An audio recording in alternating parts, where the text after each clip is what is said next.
오늘 하나님께서 우리에게 주시는 말씀은 창세기 14장 17절에서 24절까지의 말씀입니다. 창세기 14장 17절부터 24절까지 말씀 우리 함께 같이 읽도록 하겠습니다.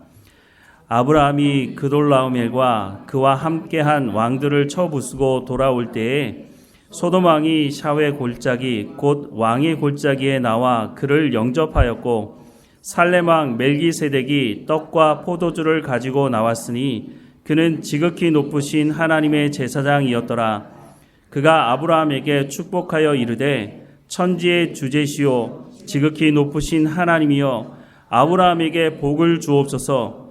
너희 대적을 내 손에 붙이신 지극히 높으신 하나님을 찬송할지로다 하매 아브라함이 그 얻은 것에서 10분의 1을 멜기세덱에게 주었더라. 소돔 왕이 아브라함에게 이르되 사람은 내게 보내고 물품은 내게 가지라. 아브라함이 소돔 왕에게 이르되 천지의 주제이시오 지극히 높으신 하나님 여호와께 내가 손을 들어 맹세하노니 내 말이 내가 아브라함으로 치부하게 하였다 할까 하여 내게 속한 것은 실 한 오락이나 들매끈 한 가락도 내가 가지지 아니하리라. 오직 젊은이들이 먹은 것과 나와 동행한 아넬과 에스골과 아므레의 분깃을 제할지니 그들이 그 분깃을 가질지니라. 아멘. 창세기 12장에 시작하는 말씀을 여러분 잘 기억하실 것입니다. 창세기 12장은 하나님께서 아브라함에게 언약하시는 말씀으로 시작을 합니다. 창세기 12장 1절부터 3절 말씀 우리 같이 한번 읽어보겠습니다. 여호와께서 아브라함에게 이르시되 너는 너의 고향과 친척과 아버지의 집을 떠나 내가 내게 보여줄 땅으로 가라. 내가 너로 큰 민족을 이루고 내게 복을 주어 내 이름을 창대하게 하리니 너는 복이 될지라. 너를 축복하는 자에게는 내가 복을 내리고 너를 저주하는 자에게는 내가 저주하리니 땅의 모든 족속이 너로 말미암아 복을 얻을 것이라 하신지라. 아멘. 이 말씀은 아브라함이 하나님께 요구한 말씀이 아니고 하나님께서 아브라함에게 언약하신 약속하신 말씀이었습니다. 이 말씀을 들은 곳은 하란이었습니다. 그런데 아브라함이 갈대아 우르에 있을 때도 이 말씀을 하나님께서 아브라함에게 하셨죠. 어쨌든 갈대아 우르에 살고 있던 가족들이 이동을 하게 됐는데 그 이동할 때에 하나님께서 말씀하신 그 말씀을 듣고 이동을 했는지 아니면 그냥 아버지가 야 여기서는 먹고 살기 힘들다 그러니까 우리가 옮기자 해서 옮겼는지 정확하게는 알 수 없지만 어쨌든 하나님께서 아브라함에게는 분명하게 그 땅을 떠나라고 말씀을 하셨다는 것입니다. 그리고 나서 하란 땅에 오게 됐는데 하란 땅에서 그냥 시간을 보내게 되었죠. 그 땅에서 아버지가 돌아가실 때까지 그 땅에 머물게 된 것을 볼 수 있습니다. 그런데 아버지가 돌아가시고 나서 하나님께서 다시 한번 말씀하시는데 하나님께서 분명하게 가나안 땅을 가라고 말씀하지는 않으셨다는 겁니다. 그런데 왜 아브라함은 가나안 땅에 오게 됐을까요? 창세기 11장 31절에 보면 데라가 그 아들 아브라함과 하란의 아들인 그의 손자 롯과 그의 며느리 아브라함의 아내 사레를 데리고 갈대아인의 우르를 떠나 가나안 땅으로 가고자 하더니 하란에 이르러 거기 거류하였다라고 말씀합니다. 데라가 하나님의 말씀을 듣고 가나안 땅에 가겠다고 한 것은 아닌 것으로 보입니다. 어쨌든 하란 땅에 오게 됐는데 그 하란 땅에 머물게 되었다고 말하고 있고 원래는 갈대아 우르를 떠날 때 가나안 땅을 이 가족들이 가려고 했다고 하는 것입니다. 어쨌든 갈대아 우르를 떠난 사람들이 하나님께서 말씀하신 땅으로 갔다고 보기에는 좀 힘들어 보입니다. 그런데 어쨌든 하란 땅은 하나님께서 지정하신 땅은 아니었다고 하는 것이죠. 아버지 데라가 죽자 하나님께서 다시 한번 말씀하신 내용이 바로 창세기 12장 말씀이고 그 말씀을 들었던 아브라함이 이전에는 그렇지 않았던 것 같은데 그냥 아버지를 따라서 옮긴 것으로 보여지는데 이제는 주도적으로 하나님께서 말씀하시는 그 하나님의 말씀을 듣고 하나님의 그 말씀을 듣고 순종함으로 그 고향을 떠나게 되는 것을 봅니다. 그런데 그냥 떠난 것이 아니라 성경은 분명히 뭐라고 말씀하시냐면 창세기 12장 4절에 이에 아브라함이 여호와의 말씀을 따라갔다라고 말씀을 하고 있습니다. 그런데 이때 떠난 사람들이 아브라함과 사라 외에 또 한 사람이 있었는데 조카 롯이 함께 따라갔다고 말씀하고 있습니다. 아브라함이 떠난 이유는 분명하죠. 하나님께서 말씀하셨고 하나님께서 말씀하신 그 말씀을 믿고 떠났다고 우리가 보면 알 수 있는데, 그러면 조카 롯은 왜 떠났을까? 좀 궁금증이 생기기도 합니다. 성경에 보면 아브라함과 함께 갔다라고 말씀하는 것 외에는 다른 말씀을 해주고 있지는 않습니다. 왜 조카 롯이 고향을 떠났을까? 창세기 13장에 보면 아브라함이 조카 롯에 대해서 얼마나 많은 배려를 하는지를 볼 수 있습니다.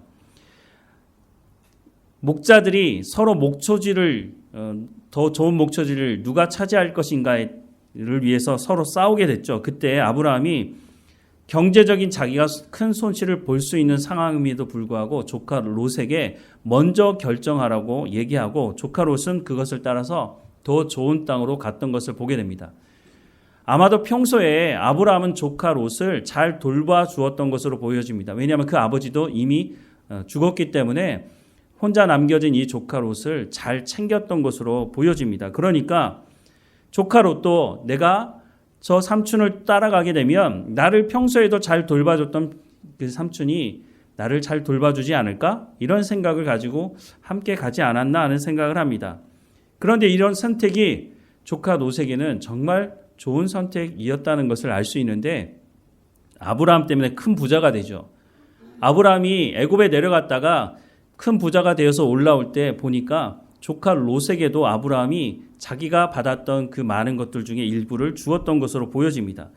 그래서 가나안 땅에 돌아왔을 때 그 부자가 됐던 두 가정 사이에 목초지 때문에 불화가 일어났던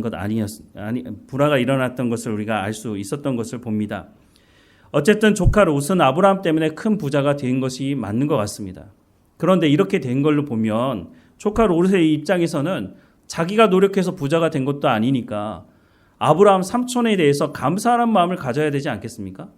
그런데 성경 어디에도 보면 조카 롯이 아브라함에 대해서 감사하다는 마음을 가졌다든가 감사의 표현을 했다든가 그런 것이 잘 보이지가 않습니다. 삼촌의 배려 때문에 이렇게 잘 먹고 잘 살게 되었음에도 불구하고 롯은 어디에도 내가 감사하다, 또 무엇보다 더 좋은 목초지를 선택할 기회가 있을 때, 아니 삼촌 때문에 내가 이렇게 부자가 되는데 삼촌이 먼저 선택을 하십시오라고 해야 하는 것이 마땅할 것 같은데 그러지 않았다는 것입니다. 오늘 본문에도 보면 조카 롯이 전쟁 중에 포로로 붙잡혀 갔을 때 아브라함이 가서 구해내는데 그냥 가서 구해낼 수 있습니까? 아브라함도 자기의 목숨을 걸고 싸워야 되는 싸움이었습니다. 그런데 이 싸움 이후에도 롯이 아브라함에게 감사하다 이런 표현들이 거의 나오지 않는다는 겁니다. 또 소돔과 고모라가 멸망하기 직전에도 아브라함이 하나님께 그 땅에 의인이 있으면 하나님 그 땅을 심판하시겠습니까? 라고 몇 번을 걸쳐서 말하지 않습니까? 그 이유 중에 하나가 그 땅에 조카 롯이 살고 있었기 때문에 그 조카 롯을 구해주고 싶은 마음이 있었다는 것이죠. 그런데 이런 조카 롯은 아브라함에 대해서 전혀 감사하다고 하는 말씀이 성경에 기록되지 않아 있다는 것입니다. 함께 고향을 떠났고 비슷한 상황에서 살았던 이 두 사람인데 삶의 방향이 너무 달라 보입니다. 환경적으로 보자면 아브라함의 보호 아래에 있는 배려를 받고 있는 롯이 오히려 더 하나님께 더 감사하고 하나님에 대해 더 깊이 알아갈 수 있는 그런 상황인 것 같은데, 롯은 그렇게 하지 않고 오히려 더 열악한 상황에 처해 있는 아브라함은 하나님에 대해서 더 깊이 알아가는 것을 보게 됩니다. 물론 아브라함도 처음부터 완벽하지 않았죠. 하나님의 말씀을 끝까지 기다리지 않다가 애굽에 내려가서 큰 대가 지불을 하게 되죠. 그런데 그 과정 속에서 아브라함은 하나님이 말씀하신 것을 반드시 이루어 가신다고 하는 것을 직접 경험하게 됩니다. 우리가 봤던 창세기 12장 3절 말씀에 보면 너를 축복하는 자에게는 내가 복을 내리고 너를 저주하는 자에게는 내가 저주하리니 땅의 모든 족속이 너로 말미암아 복을 얻을 것이니라 하신지라 라고 말씀을 하고 있습니다. 너를 축복하는 자에게는 누가 복을 내린다고요? 하나님께서 복을 내리신다고 말씀을 하고 있습니다.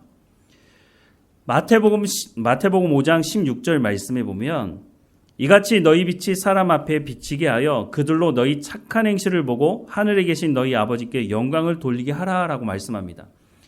이 말씀 앞에 보면 너희는 세상의 소금이고 너희는 세상의 빛이라라고 하는 말씀이 있습니다. 이 말씀은 너희가 하나님의 백성이 되었으니 하나님의 백성다운 삶을 살아가게 된다면 주변에 있는 사람들, 세상 사람들이 너희의 그 착한 행실을 보고 너희의 그 선한 삶, 하나님의 말씀을 듣고 순종하는 삶을 보고 하늘에 계신 너희 아버지께 영광을 돌릴 것이다 라고 말씀을 하고 있습니다. 너희가 하나님의 백성다운 삶을 살아가게 되면 세상 사람들이 너희를 보면서 저 사람들은 하나님 믿는 백성들이야. 하나님 믿는 백성들이 저런 선한 삶을 사는구나 라고 칭찬하고 하늘에 계신 너희 아버지께 영광을 돌리게 될 거라는 겁니다. 그러면 창세기 12장 3절 말씀과 연결해 보자면 우리가 그리스도인다운 삶을 살아가면 우리가 하나님 말씀에 순종하는 삶을 살아가면 세상 사람들이 하나님께 영광을 돌린다. 그러면 그 결과가 어떻게 된다고요? 하나님께서 그 사람들, 세상 사람들에게도 하나님께서 복을 주실 것이다 라고 하는 말씀을 하는 것이죠. 그러면 모두가 잘 사는 공동체가 될 수 있게 될 것이죠. 그런데 이 말씀을 이렇게 본다면 우리가 살아가는 이 세상에 살아가면서 많은 사람들이 원망하고 불평하는 세상의 모습을 보지 않습니까? 정의가 무너졌다고 말하고 수단과 방법을 가리지 않고 사람들은 자기의 것을 챙기기 위해서는 수단과 방법을 가리지 않는다고 말하는 세상이 아닙니까? 그러면 한편으로 생각해 보시면 과연 이 땅에 살고 있는 그리스도인들은 내가 그리스도인이라고 말하는데 그러면 나는 하나님의 말씀대로 정말 순종하며 살아가고 있는가라고 질문을 먼저 해봐야 한다는 것입니다. 세상이 왜 이 모양이야 라고 말하기 전에 나는 그리스도인다운 삶을 먼저 살아가고 있느냐라는 것을 봐야 하는 것이죠. 왜냐하면 내가 그리스도인다운 삶을 살아갈 때에 세상 사람들이 하나님께 영광을 돌리게 되고 나를 축복하게 되죠. 그러면 하나님 어떻게 하신다고요? 그 사람들에게도 하나님께서 복을 내리신다고 말씀하시는 겁니다. 마태복음 7장 12절 말씀에 보면 그러므로 무엇이든지 남에게 대접을 받고자 하는 대로 너희도 남을 대접하라. 이것이 율법이요 선지자니라 라고 말씀합니다. 이것을 일컬어서 기독교인의 황금률이라고 말합니다. 왜 이걸 기독교인의 황금률이라고 말하느냐면 그리스도인들이 세상 살면서 우리가 지켜야 되는 가장 기본적인 원칙이기 때문에 이것을 기독교의 황금률이라고 말하는 것입니다. 그 말은 해도 되고 안 해도 된다는 말이 아니라 그리스도인들은 이렇게 삶을 살아가야 한다고 하는 것을 예수님께서 말씀해 주고 있는 것이죠. 이것이 바로 선한 삶, 착한 행실의 핵심적인 원리이기도 한 것입니다. 이렇게 살아갈 때 우리 주변에 있는 사람들도 하나님이 누구이신지를 알게 되고 하나님이 주시는 복을 누리며 살아가게 된다고 하는 것입니다. 우리가 앞으로 보게 되겠지만 소돔과 고모라가 멸망당한 가장 중요한 이유 중에 하나가 그 땅에 하나님의 말씀을 듣고 순종하는 사람, 의인이 없어서 망하게 된 것 아닙니까? 에베소서 2장 10절 말씀에 보면 우리는 그가 만드신 바라 그리스도 예수 안에서 선한 일을 위하여 지으심을 받은 자다라고 말씀하고 있습니다. 우리가 하나님의 백성이 되었다고 하는 것은 하나님의 그 선하심을 이 땅 가운데 드러내는 삶으로 부름받았다고 말씀하고 있습니다. 그 하나님의 선하심을 어떻게 드러낼 수 있습니까? 우리가 하나님의 말씀을 듣고 순종하며 살아가는 것입니다. 교회 공동체도 마찬가지입니다.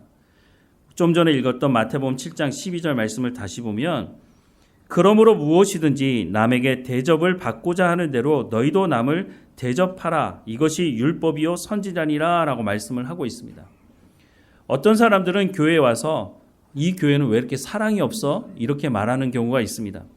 물론 교회가 교회답지 않고 성도들이 하나님 말씀에 순종하지 않아서 이런 말을 할 수도 있겠죠. 그런데 그렇게 말하기 전에 이 말을 하는 이유가 내가 하나님 말씀에 순종하면서 이 말을 하고 있다면 모르겠지만 내가 하나님 말씀에 순종하지도 않으면서 이 교회는 사랑이 없어 이렇게 말하고 있다면 근본적으로 내가 예수 믿는 사람인가? 라고 하는 것에 대한 질문을 해볼 필요가 있다고 하는 것입니다. 교회 공동체가 행복한 공동체가 어떻게 될 수 있을까요?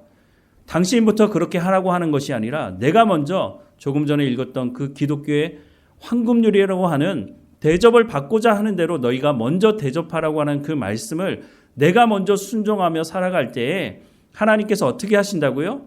나를 칭찬하고 나를 축복하는 그 사람에게 하나님께서 복을 주신다고 말씀하지 않습니까?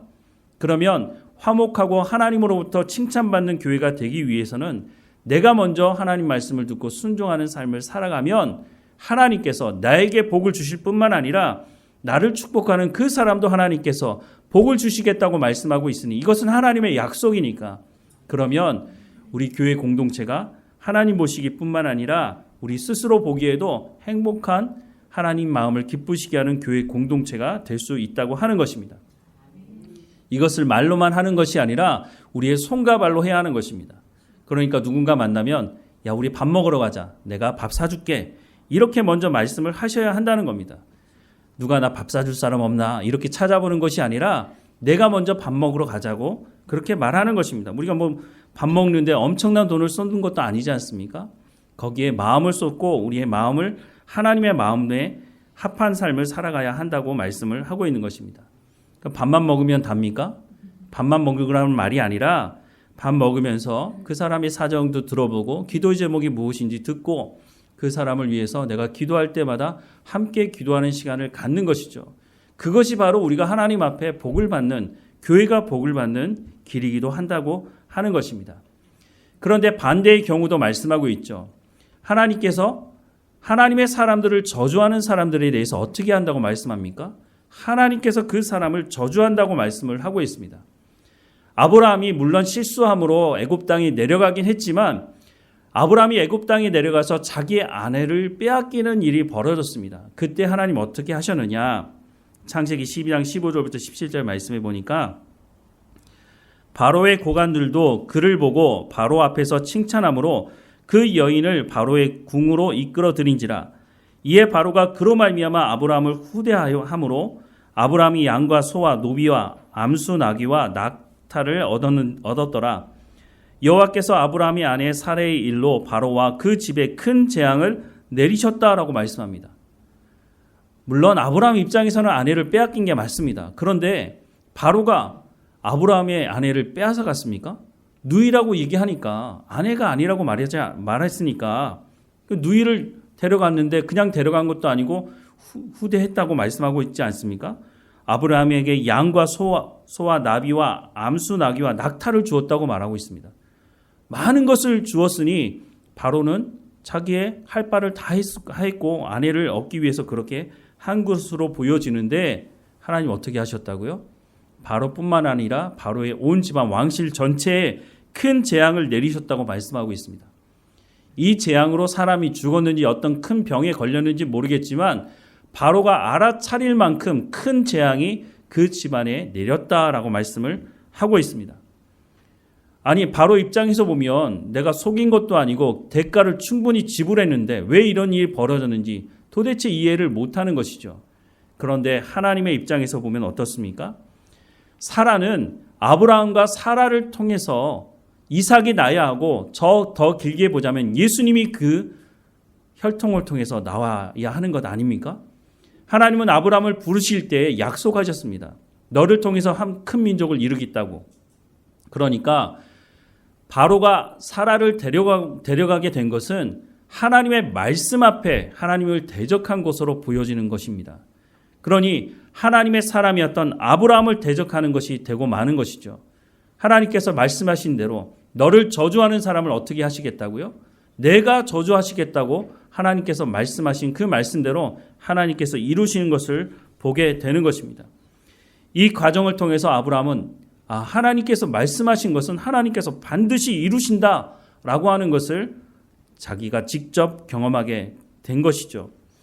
그런데 이 과정 속에서 롯도 직접 자기가 이것을 경험한 것은 아니지만 간접적이지만 아브라함이 고민하고 아브라함이 하나님 말씀 앞에 어떤 자세를 취하고 하나님께서 어떻게 이 일을 이루어 가시는지를 롯도 직접 목격하고 보지 않았습니까?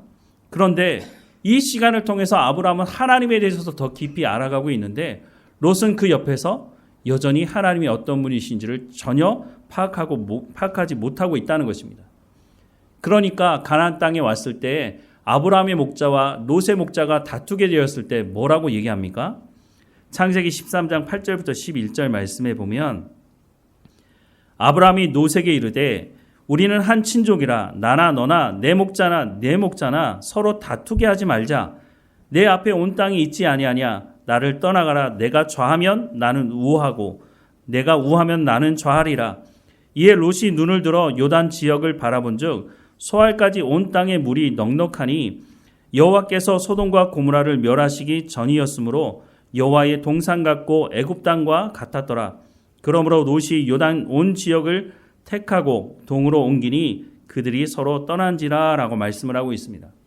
이 말씀을 보면 롯은 하나님의 말씀을 쫓아온 것이 아니라 롯은 풍요를 쫓아서 왔다고 하는 것을 분명하게 알 수 있습니다. 삼촌 때문에 내가 잘 먹고 잘 산 것에 대한 감사도 하지 않을 뿐만 아니라 내가 더 잘 먹고 잘 살 수만 있다면 다 버리고 떠나겠다는 겁니다. 그런 모습을 보여주고 있는 것이죠. 이런 결정이 당장에는 잘 먹고 잘 사는 그것으로 보여질지 모르지만 결국은 이 풍요를 쫓아갔던 롯은 모든 것을 잃어버리게 되는 그런 일을 당하게 되죠. 그러면 미리 이 상황을 알았더라면 롯이 소돔과 고모라를 선택하지 않았을까요? 아마 그렇지 않았을 것입니다. 이미 소돔과 고모라가 도덕적으로 크게 타락하고 있는 것을 가서도 분명히 경험했을 텐데도 불구하고 그 땅을 떠나지 않고 소돔과 고모라가 심판받을 때까지 그 자리에 머물렀던 것을 보면 롯의 목적은 무조건 잘 먹고 잘 사는, 자기만 잘 먹고 잘 사면 된다고 생각을 했기 때문에 그 땅이 망할 때까지 그곳에 머물렀던 것으로 우리가 볼 수가 있는 것이죠. 우리가 하나님의 말씀을 들을 수 있다는 것이 얼마나 감사한지 모릅니다. 하나님께서 말씀하심에도 불구하고 하나님께서 이런 여러 가지 상황들을 통해서 하나님이 어떤 분이신지, 하나님은 약속하신 말씀을 이루어 가신다는 것을 보여주시고 있음에도 불구하고 아브라함은 하나님의 말씀을 들을 수 있었기 때문에 그 척박한 땅에 머물렀지만 소돔과 고모라로 갔던 롯은 하나님의 말씀을 들을 수가 없기 때문에, 그래서 하나님을 알지 못하기 때문에 멸망의 자리 가운데 나갔던 것을 보게 됩니다. 결국은 첫 번째로 롯이 이런 경험을 하게 되는데, 오늘 본문에 보면 당시 가나안 지역은 도시국가로 형성이 되어 있어서 힘을 가지고 있는 사람들이 연합해서 힘이 약한 사람들에게 조공을 받아왔던 것을 볼 수 있습니다. 그러다가 아니 우리가 언제까지 이렇게 조공을 바쳐야 되냐 하다가 반기를 들게 됐죠. 그래서 전쟁이 일어났고 그 전쟁으로 말미암아 롯이 모든 것을 빼앗기고 포로로 붙잡혀간 것을 성경은 말씀하고 있고, 그 나중에 일어났던 일을 우리가 읽었던 말씀인데, 이런 상황에서 롯이 어떤 마음을 가지게 됐을까요? 내가 그때 하나님을 좀 더 알았더라면, 내가 그때 아브라함 삼촌이 얘기할 때 이 땅을 선택하지 않았더라면 이런 후회하는 마음도 가지지 않았겠습니까? 그런데 이런 과정 속에서 롯이 뭐 할 수 있는 것은 아무것도 없었습니다. 이 소식을 들었던 아브라함이 롯을 구하게 되는데, 이 과정을 보면 우리가 읽지는 않았지만 아브라함이 혼자 가서 이 전쟁에 참전한 것이 아니었습니다. 아브라함이 집에서 길렀던 사람들을 데리고 가긴 했지만 아브라함은 애굽에서 올라온 이후의 삶을 보면 주변 사람들과 좋은 관계를 맺었던 것처럼 보여집니다. 그래서 전쟁에 나갈 때도 아브라함 혼자 나간 것이 아니라 아브라함 주변에 좋은 관계를 맺었던 사람들이 이 전쟁에 도움을 주었던 것을 보게 됩니다. 결국은 아브라함이 기습을 해서 전쟁에 이기게 되고 전쟁에서 다시 돌아오게 됩니다. 롯도 구해서 돌아오게 되죠. 그런데 이런 과정 속에서 보면 아브라함이 이 전쟁에서 자기가 잘 준비했기 때문에 이겼다라고 하는 모습을 드러내지 않고 있는 모습을 봅니다. 그리고 당시의 전쟁이라고 하는 것이 전쟁에 이기게 되면 그 이긴 사람이 모든 전리품을 가져가도 아무런 다른 사람들이 말을 할 수가 없었습니다. 전쟁에 이겼으니까. 그런데 아브라함이 이 전쟁에 이기고 돌아오면서 내가 이 모든 것을 가지겠다고 말을 하지 않고 있다고 하는 것입니다. 오늘 본문의 말씀을 보면 17절부터 20절 말씀 우리 함께 같이 읽어보겠습니다. 아브라함이 그돌라오멜과 그와 함께한 왕들을 쳐 부수고 돌아올 때에 소돔 왕이 사회 골짜기 곧 왕의 골짜기로 나와 그를 영접하였고, 살렘 왕 멜기세덱이 떡과 포도주를 가지고 왔으니 그는 지극히 높으신 하나님의 제사장이었더라. 그가 아브라함에게 축복하여 이르되 천지의 주제이시오 지극히 높으신 하나님이여 아브라함에게 복을 주옵소서.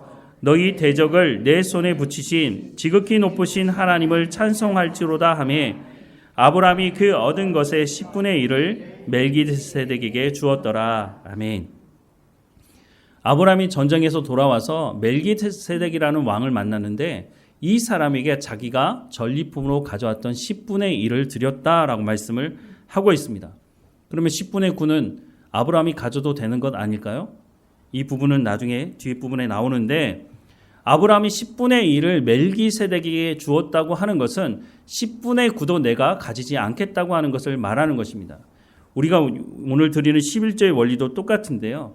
내 힘과 내 능력으로 이것을 얻은 것이 아니라고 하는 것을 인정하는 것입니다. 그러니 나머지도 내 마음대로 사용하지 않겠다고 말하는 것이죠. 전쟁에서 이기게 되면 모든 전리품은 이긴 자의 것입니다. 그렇게 말해도 누구도 시비를 걸 수가 없는 것이죠.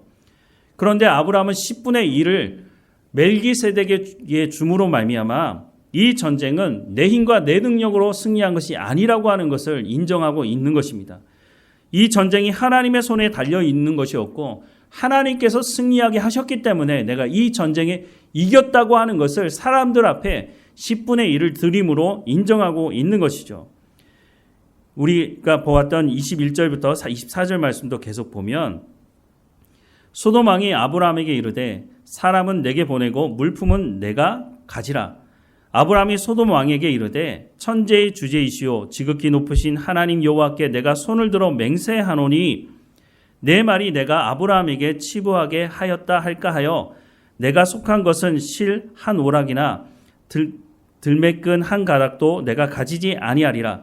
오직 젊은이들이 먹은 것과 나와 동행한 아넬과 에스걸과 마므레의 분깃을 제할지니 그들이 그 분깃을 가질 것이니라 라고 말씀합니다. 이게 무슨 말이냐면 소돔 왕은 패한 왕 아닙니까? 소돔 왕은 자기 혼자만 살아남았던 것으로 보입니다. 모든 것을 빼앗기고 백성들도 빼앗기고. 그런데 아브라함이 전쟁에 이기고 돌아오니까 뭐라고 말하느냐면 아브라함이 전쟁에 이기고 돌아왔으니까 물건은 다 네가 가져가고 사람은 내게 돌려달라고 말하는 것입니다. 참 염치가 없죠.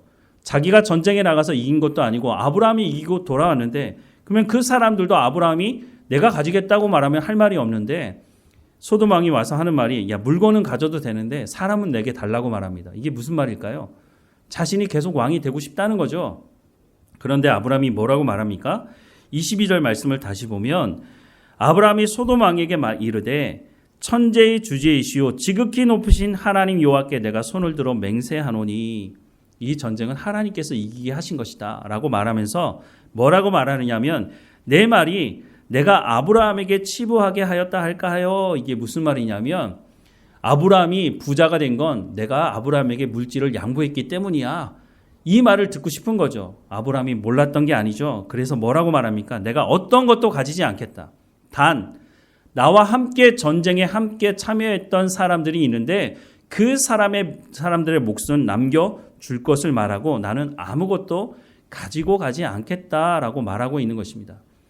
소돔 왕은 아브라함이 10분의 1을 드린 것이 어떤 의미인지 전혀 파악하지 못하고 있습니다. 여전히 전쟁에 패하고 나서도 그래도 내가 백성들을 통해서 내가 탐욕을 채울 수만 있다면 재물은 나한테 필요 없다. 이렇게 양보하는 것처럼 보이지만 소돔 왕은 아브라함이 행하는 이 일을 통해서 하나님이 어떤 분이신지를 전혀 파악하지 못하고 있다고 하는 것입니다. 오늘 본문에 보면 롯에 대한 기록이 거의 기록되어 있지 않습니다. 롯이 물론 살아 돌아왔다라고 하는 것은 알 수가 있는데요. 이런 상황에서도 롯은 하나님에 대해서 전혀 알아가지 못하고 있다고 하는 것입니다. 이전에 애굽에 내려갔을 때야 간접적으로 경험했다 한다 할지라도 이번에는 자신이 직접 경험하고 있지 않습니까? 전쟁에 패해서 노예로 붙잡혀 갔다가 아브라함을 통해서 구원받았는데 이 모든 것이 하나님께서 역사하셔서 전쟁에 이기게 됐고 돌아왔다고 하는 것을 자신이 몸소 겪고 있음에도 불구하고 롯은 이 경험을 통해서도 하나님이 어떤 분이신지를 전혀 경험하지 못하고 있다고 하는 것입니다. 이 사건 이후에 롯이 등장하지 않다가 소돔과 고모라가 멸망당할 때 롯이 다시 등장합니다. 그런데 그때 소돔과 고모라를 멸망시키려고 들어갔던 두 천사가 롯에게 영접을 받는데, 그때 보면 롯이 성문 앞에 있다가 이 두 사람을 맞이했다고 말합니다. 당시에 성문 앞에 있을 수 있는 사람들은 어떤 사람들이었느냐면 성문 앞에서 재판도 하고 이런 일을 했다고 해요. 그러니까 상당히 지위가 있는 자리에 롯이 있었다고 하는 것을 알 수 있는데, 아마도 아브람 때문에 이 롯이 그런 영향력을 가지지 않았을까 하는 생각을 하는데, 어찌 되었든지 간에 그때까지도 롯은 여전히 하나님이 어떤 분이신지를 알지 못하고 하나님의 말씀을 듣지 못하고 있었다고 하는 것입니다. 롯의 삶을 보면 롯이 하나님의 말씀을 들을 수 있는 기회가 여러 번 있었습니다. 여러 경우를 통해서 무엇보다 아브라함의 삶을 보면서 하나님이 어떤 분이신지를 알아갈 수 있는 기회가 있었죠. 전쟁을 통해서 자기가 직접 하나님께서 나를 구원하셨다고 하는 것을 경험할 수 있는 시간도 있었음에도 불구하고 롯은 하나님의 말씀을 듣지도 않았고 하나님을 쫓아가지도 않았다고 하는 것입니다. 이에 반해서 아브라함은 어땠습니까? 하나님께서 아브라함에게 물론 말씀하셨지만 그 삶을 통해서 하나님께서 어떻게 역사하시는지를 아브라함은 직접 경험하게 됐고 그 하나님에 대해서 더 깊이 알아가는 시간을 가졌다고 하는 것입니다. 아브라함, 롯, 소돔왕 모두가 다 하나님을 만날 수 있는 기회가 있었습니다.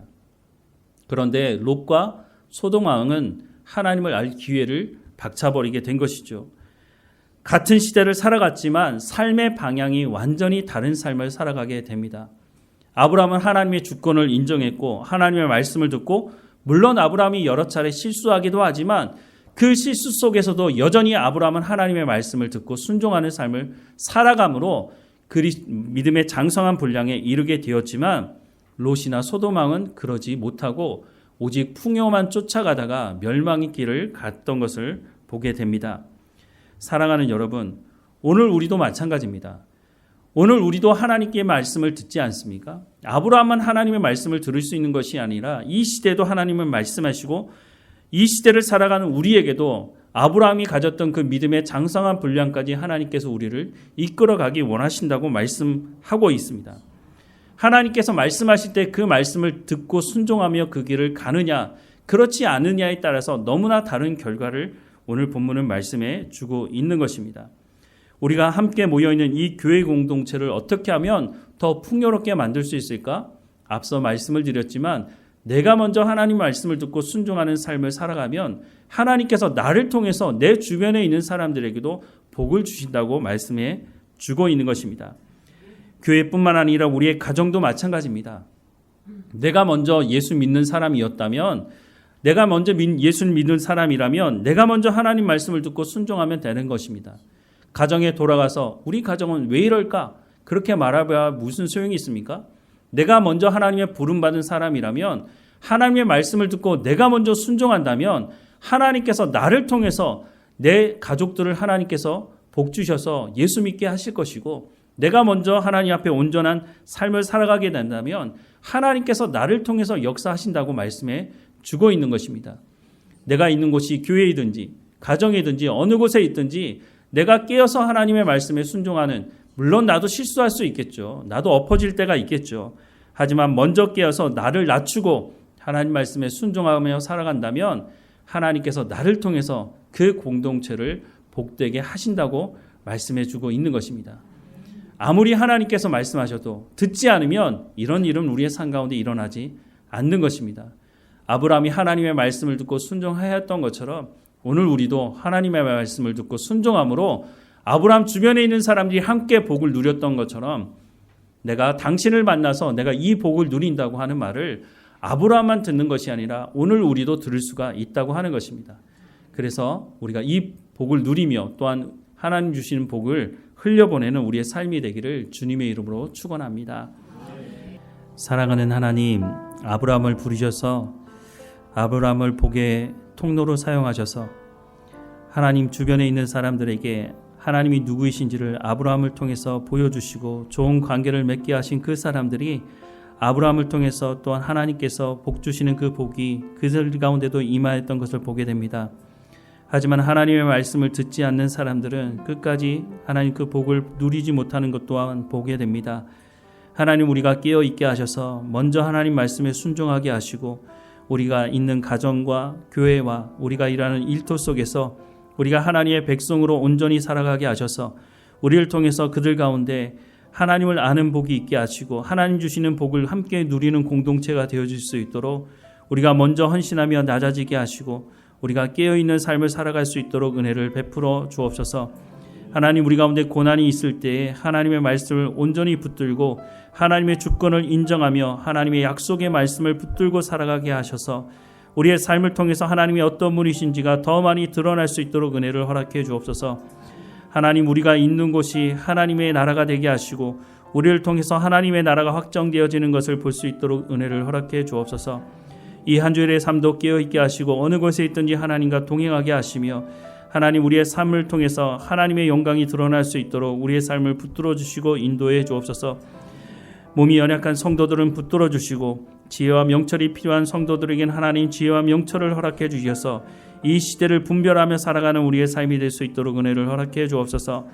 무엇보다 우리의 삶을 보고 뒤따라오는 믿음의 사람들을 하나님 함께 공동체로 불러주셨사오니 이 교회가 하나님 보시기에 아름다운 공동체가 되어지도록 하나님이 인도해 주시고 우리가 속해 있는 가정이 하나님의 복이 흘러가는 가정이 될 수 있도록 우리의 자녀들 한 사람 한 사람마다 하나님 붙들어 주셔서 하나님 그 자녀들이 또한 속해 있는 공동체가 하나님의 공동체가 되어지도록 하나님의 은혜가 계속해서 흘러갈 수 있도록 은혜를 허락해 주옵소서.